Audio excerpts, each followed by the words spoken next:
నమస్తే, నేను Prem. Welcome to Khyati connects. బైక్తో ఢీకొట్టి గొర్రెల కాపరి దానయ్య మృతికి కారణమైన కేసులో మాజీ మంత్రి వైసీపీ కీలక నేత సిదిరి అప్పలరాజు చుట్టూ ఉచ్చు బిగిస్తుంది. ఈ హిట్ అండ్ రన్ కేసులో పోలీసులు సంచలన నిర్ణయం తీసుకున్నారు.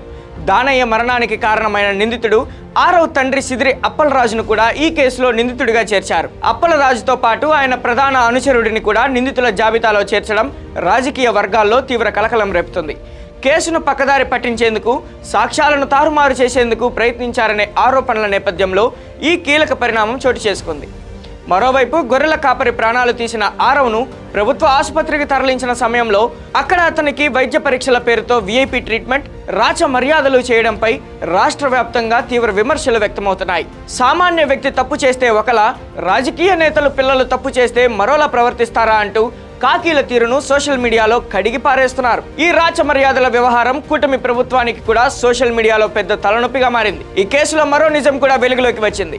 అన్యాయంగా ప్రాణాలు కోల్పోయిన గొర్రెల కాపరి దానయ్య కుటుంబాన్ని లొంగ తీసుకునేందుకు, కేసు వెనక్కి తీసుకునేలా ప్రలోభ పెట్టేందుకు తెర వెనుక పెద్ద స్కెచ్ నడిచినట్లు పోలీసులు గుర్తించారు. దానయ్య కుటుంబాన్ని బెదిరించడం లేదా డబ్బు ఆశ చూపి ప్రలోభ పెట్టే ప్రయత్నాల్లో మాజీ మంత్రి ప్రధాన అనుచరుడితో పాటు మరో నలుగురి పాత్ర ఉన్నట్లు పోలీసులు పక్కా ఆధారాలతో సేకరించారు. దీంతో ఈ కేసులో అరెస్టుల పర్వం మరింత ముదిరే అవకాశం కనిపిస్తోంది.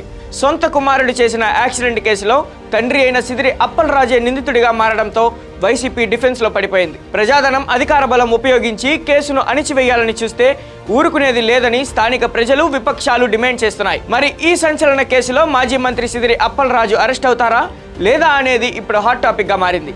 గొర్రెల కాపరి దానయ్యను ఢీకొట్టి ప్రాణాలు తీసిన కేసులో ఆరవ తండ్రి మాజీ మంత్రి సిదిరి అప్పలరాజును కూడా పోలీసులు నిందితుడిగా చేర్చారు.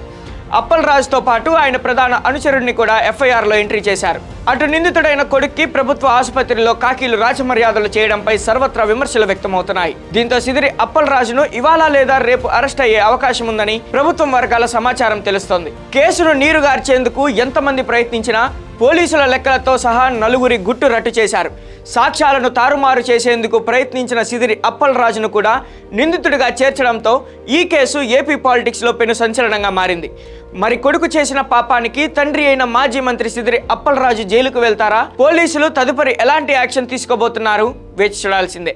మరి ఈ అంశంపై మీ అభిప్రాయాన్ని కూడా కామెంట్ సెక్షన్లో పంచుకోండి. Thank you for watching Khyati connects.